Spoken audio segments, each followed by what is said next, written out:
रुद्राक्ष भी अगर आप लेकर आ रहे हो उसको संभाल कर रखो, बन सके पानी का प्रयोग, अगर बीमार हो तो पानी का प्रयोग करो, ना हो तो बच्चों के गले में डाल दो, बड़ों के गले में डाल दो, लाल धागे में उस रुद्राक्ष को पहनना प्रारंभ करो। जैसे हो, कोई कहे कि हम हॉस्पिटल चले जाते हैं, कोई कहे हम मरे में चले जाते हैं, कोई कहे हम इसमें चले जाते हैं, तो क्या रुद्राक्ष बदलना पड़ेगा? कुछ नहीं करना है।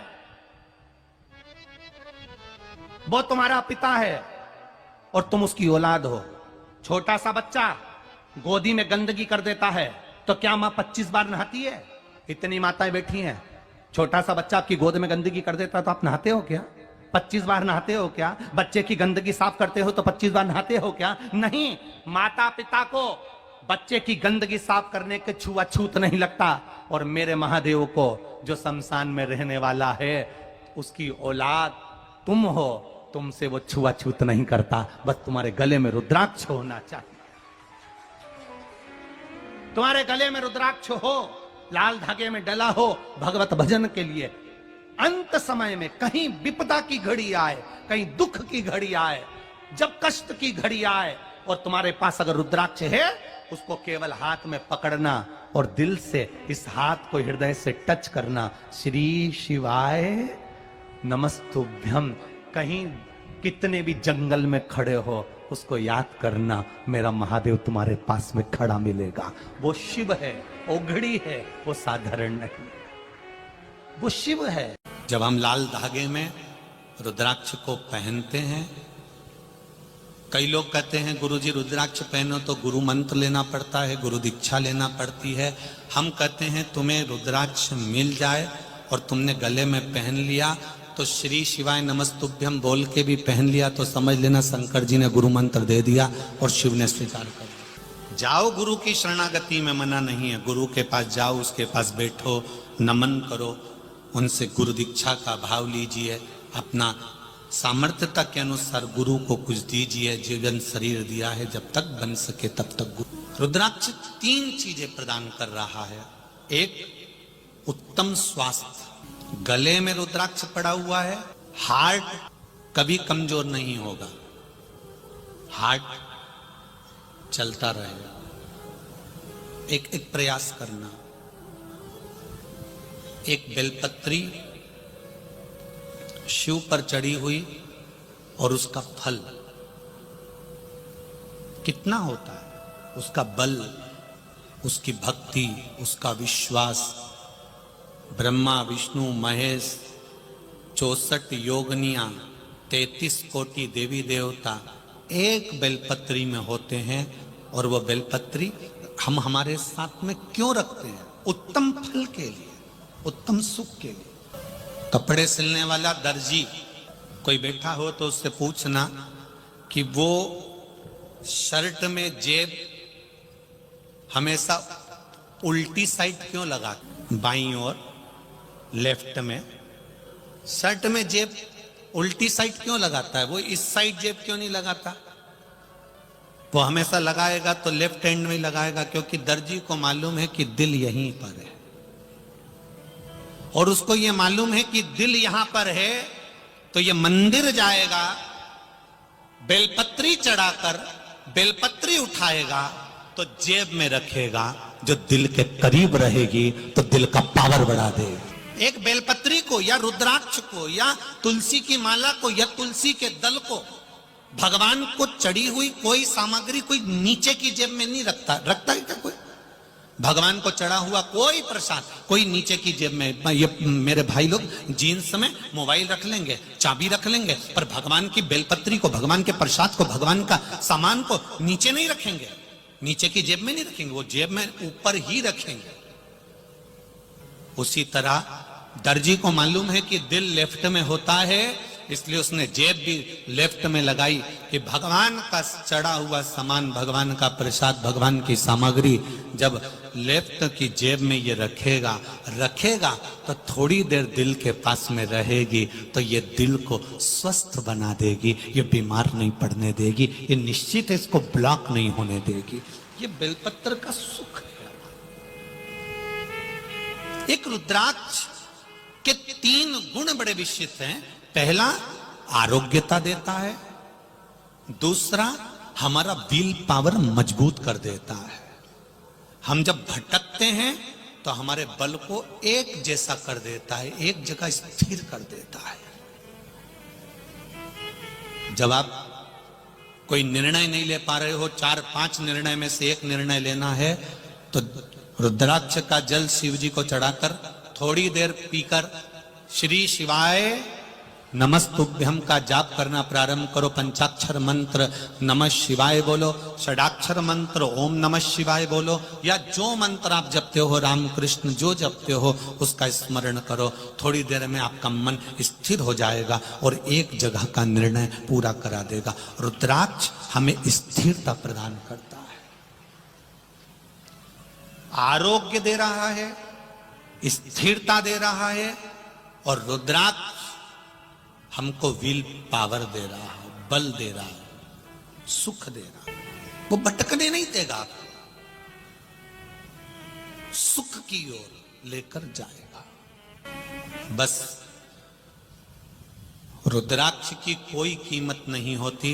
शंकर भगवान के नेत्र अश्रु से प्रकट हुआ है, शिव ने निशुल्क दिया है, उसकी कोई कीमत नहीं।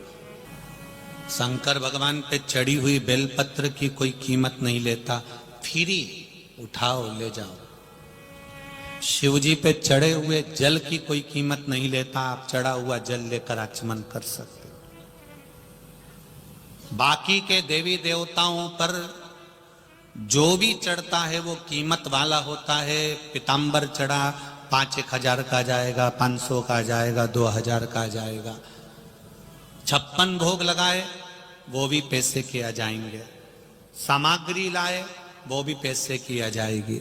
पर शिव महापुराण की कथा कहती है शंकर पर चढ़ने वाली वस्तु शंकर भगवान ने पहले ही पृथ्वी को दे दी थी, प्रकृति को दे दी थी फ्री। जल फ्री में मेरे भगवान ने दिया, बेलपत्री का पेड़ मेरे भगवान ने फ्री दिया, भगवान को दुर्वा चढ़ाते हो वो भी भगवान ने फ्री दी, पुष्प चढ़ाते हो वो भी भगवान ने फ्री दिया। भगवान के पास में कीमतवान कोई चीज नहीं है। शंकर जी कहते हैं तुम मुझे करोड़ों से तोलोगे तो भी मैं प्रसन्न नहीं होऊंगा, तुम केवल एक बेलपत्री से मुझे तोल देना, मैं प्रसन्न हो।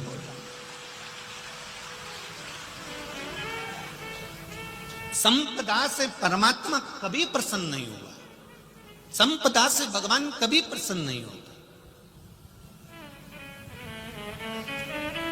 मित्रों, पूज्य गुरु जी का उपाय अच्छा लगा हो तो वीडियो को लाइक करें, शेयर करें, कमेंट करें, और चैनल पर पहली बार आए तो चैनल को सब्सक्राइब। जब ज्यादा घर में पितृदोष हो ना, ऐसा लगे कि पितृदोष बहुत ज्यादा है, 1 रुपए कमा रहे हैं, 1.25 रुपए खर्च हो रहा है, हाथ में पैसा नहीं टिक रहा, दुकान 4 दिन अच्छी चल रही है फिर व्यापार डाउन हो जाता है, कोई पैसा लेकर भाग गया नहीं दे रहा, कहीं कर्जा मात्रा बढ़ गई है, ये पितृदोष के लक्षण है कुछ। इसमें आपके घर में जो भी रुद्राक्ष पड़ा हो, जो भी रुद्राक्ष रखा हो, क्योंकि संभाल के तो आप रखते नहीं, पटक देते हो यहां वहां, जो भी रुद्राक्ष आपके घर में रखा हुआ, एक पानी के पात्र में उस रुद्राक्ष को डाल दीजिए, उसमें 1 चावल का दाना डाल दीजिए। महाराज, परिंदा जहां होता है, मटका, हंडा या रसोई घर में आपका जो पानी भरने का स्थान होता है, जिसको आरो वारो क्या क्या लगा के रखते हो, उसी के कहीं पास में उस कलश को रख दीजिए, ऊपर से उसको ढक दीजिए। शाम के समय, सुबह रखा 10 बजे से 12 बजे के बीच में, शाम के समय प्रदोष काल में भगवान शंकर का नाम स्मरण कर कर ओम नमः शिवाय बोलकर, श्री शिवाय नमस्तुभ्यम बोलकर, या महामृत्युंजय मंत्र का स्मरण कर कर, या गायत्री मंत्र का स्मरण कर कर, जो मंत्र आपकी बुद्धि में, विवेक में समाहित हो, उस मंत्र का नाम लेकर राम कृष्ण हरि जो बोल सकते हो, एक घी का दिया अवश्य प्रज्वलित करें, लंबी बाती का। कौन सी बाती का? फूल बत्ती का नहीं, गोल बत्ती का नहीं, लंबी बाती का लगा। बत्ती का मुख दक्षिण की ओर, कहां पर होना चाहिए? दक्षिण की ओर, ना पूरब ना पश्चिम ना उत्तर। बत्ती का मुख कहाँ हो?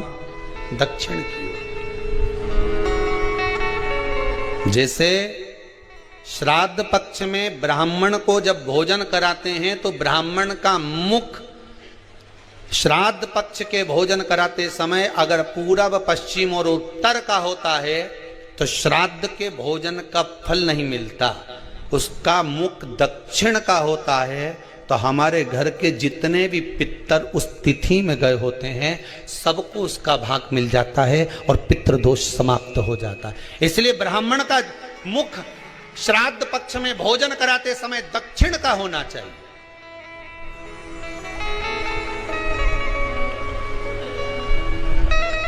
ब्राह्मण का मुख दक्षिण का हो।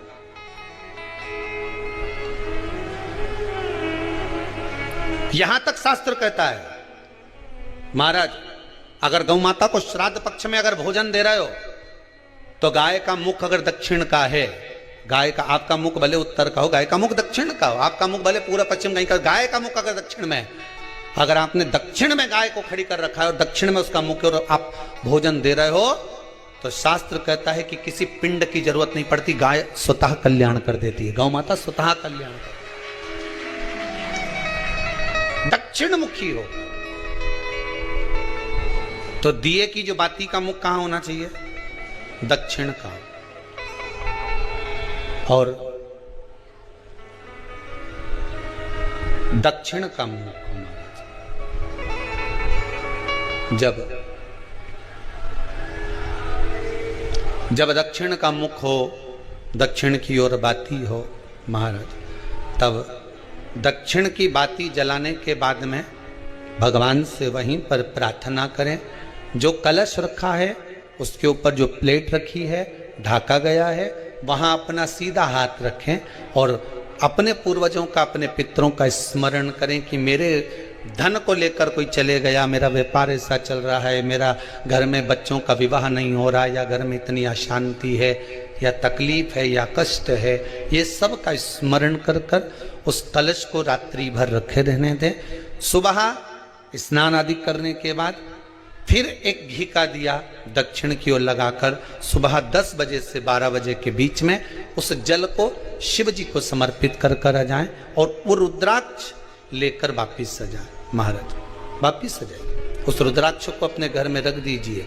वर्ष भर वो रुद्राक्ष आपको कभी बीमारी से नहीं घिरने देगा, कभी किसी जगह खड्डे में नहीं जाने देगा, वो उन्नति की ओर ही बढ़ाएगा। भले कोई भी रुद्राक्ष हो, 1 मुखी से लेकर 14 मुखी, 20 मुखी, 18 मुखी, जो रुद्राक्ष आपके पास में, आप तो उसका स्मरण करिए, आप उसका स्मरण करें।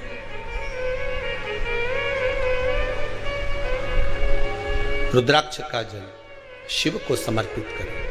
पितरों के जितने भी द्वार हैं, पितरों के जितने भी दरवाजे हैं, पितृलोक में जितने भी पितृ विराजमान होते हैं महाराज, ये सब शंकर के ऊपर चढ़े हुए जल का भाग ग्रहण करते हैं। शिव के ऊपर चढ़ाओ, मिर्च चढ़ती हो, सारे वृक्षों की पत्तियां चढ़ती हो, सब तरह के पुष्प चढ़ते हो, दुर्वा भी चढ़ती हो, बेलपत्र भी चढ़ता हो, आँख का पुष्प भी चढ़ता हो, धतूरा भी चढ़ता हो, जिसको भांग आदि भी चढ़ती हो, तुलसी की मंजरी भी चढ़ती हो। तुलसी की मंजरी भी शंकर को चढ़ती, तुलसी का दल नहीं, मंजरी वो भी चढ़ती। 33 कोटि देवताओं में कोई ऐसा देवता बताओ, संपूर्ण सामग्री भगवान केवल एक है, देव अधिदेव महादेव, जिनको काली तिल भी चढ़ रही है, काली मिर्च भी चढ़ रही है, जिनको संपूर्ण सामग्री भगवान शिव को समर्पित हो रही, संपूर्ण यहां तक राई, सरसों, राई के दाने तक भगवान शंकर को चढ़ते हैं। 1.25 लाख दाने का प्रमाण है महाराज शंकर जी को समर्पित करने का। सरसों चढ़ती, राई चढ़ती महाराज, पुष्प, बेलपत्र, दुर्वा, जगह जगह के पुष्प शिव को समर्पित होते हैं। जब शंकर भगवान को जल चढ़ाया जाता है 16 श्राद्ध पक्ष में, 16 दिन श्राद्ध के जब हम भगवान शंकर को जल समर्पित करते हैं तो उसका भाग हमारे पितरों को प्राप्त होता है।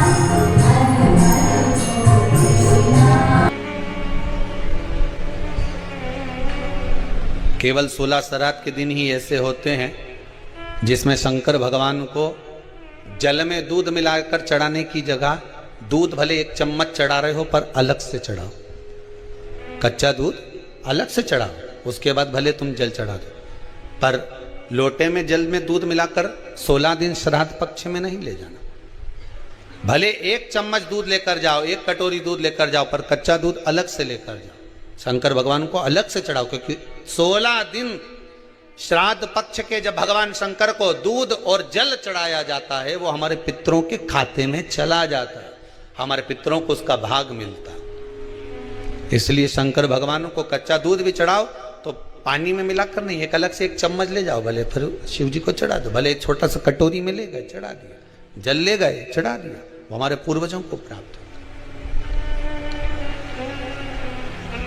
वो हमारे पूर्वजों को प्राप्त होता है। ब्राह्मण को भोजन कराते समय नहीं बनाई जाती, एक तो कुमड़ा, दूसरा पत्ता गोभी, जो बंद गोभी होती है ना, वो बंद गोभी जो होती है ना पत्ता पत्ता वाली, उसकी भी सब्जी पितरों के ब्राह्मण अगर भोजन करता है तो उसमें नहीं बनाई जाती। एक कुमड़ा, ये जो पेठा बनता है ना कुमड़ा का, ये भी श्राद्ध पक्ष में नहीं खिलाया जाता। मारो बुरा कोला पेड़ा बोलते, क्या बोलते हैं उसको, उस श्राद्ध पक्ष में उसको भोजन में नहीं दिया जाता, ब्राह्मण के भोजन।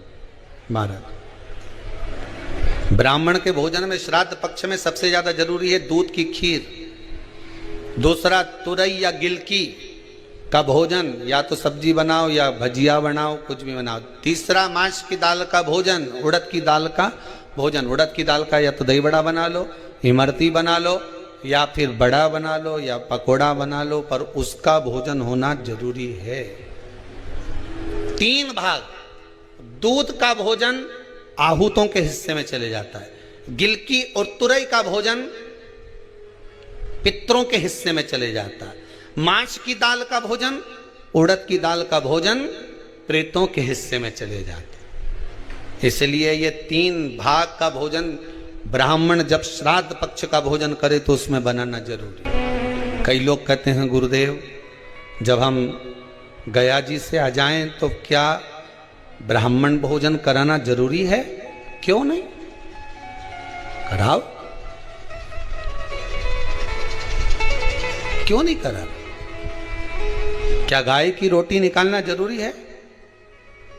स्वान की रोटी निकालना जरूरी है? कौवे की रोटी निकालना जरूरी है? हम कहते हैं अगर श्राद्ध गया जी का हो गया तो भले कौवे की मत निकालो, पर गाय की, स्वान की, ब्राह्मण जन की भोजन प्रसादी जरूर। देखिए मित्रों, पूज्य गुरु जी का उपाय अच्छा लगा हो तो वीडियो को लाइक करें, शेयर करें, कमेंट करें और चैनल पर पहली बार आए तो चैनल को सब्सक्राइब करने के बाद बेल आइकन दबा दें ताकि आने वाली वीडियो की नोटिफिकेशन आपको तुरंत मिल जाए। वीडियो देखने के लिए धन्यवाद। श्री शिवाय नमस्तुभ्यम। हर हर महादेव, घर घर महादेव। शंकर भगवान की आराधना करने वाला, शिव की स्तुति करने वाला, शिव की भक्ति करने वाला, शंकर की आराधना में डूबने वाले को भगवान 2 देवियां उसके घर में प्रवेश करा देते हैं। पहले नंबर पर सरस्वती, दूसरे नंबर पर लक्ष्मी, दोनों का प्रवेश, 2 देवियां प्रवेश करती हैं। आप शंकर के मंदिर जाते हैं, शिव की आराधना करते हैं, शंकर की स्तुति करते हैं, शंकर का गुणगान करते हैं, शंकर के भजन में डूबते हैं, 2 देवियां आपके घर में प्रवेश करना प्रारंभ कर देती। लक्ष्मी भी आती है, सरस्वती भी आती है, विवेक भी बढ़ता, लक्ष्मी का आगमन भी होता। एक देवी का फूल होता है, शायद मुझे उम्मीद है कि आप सब जानते होंगे। एक देवी का फूल होता है जिसको जायसोन या गूलर का फूल भी कहते हैं, घंटी वाला फूल भी कहते हैं, लाल कलर का होता है। गूलर का फूल, जायसोन का फूल लाल कलर का होता है, जिसमें घंटी निकली रहती है एक छोटी सी, उसमें पीले पीले पीले पीले ताने रहते। मान लो कोई बेटा बेटी, कोई लड़का लड़कियां, कोई बेटा बेटी नवयुवक बच्चे या बहुएं या कोई अन्य व्यक्ति भी कोई कार्य चालू कर रहा है, मान लो कोई कार्य आप चालू कर रहे हैं,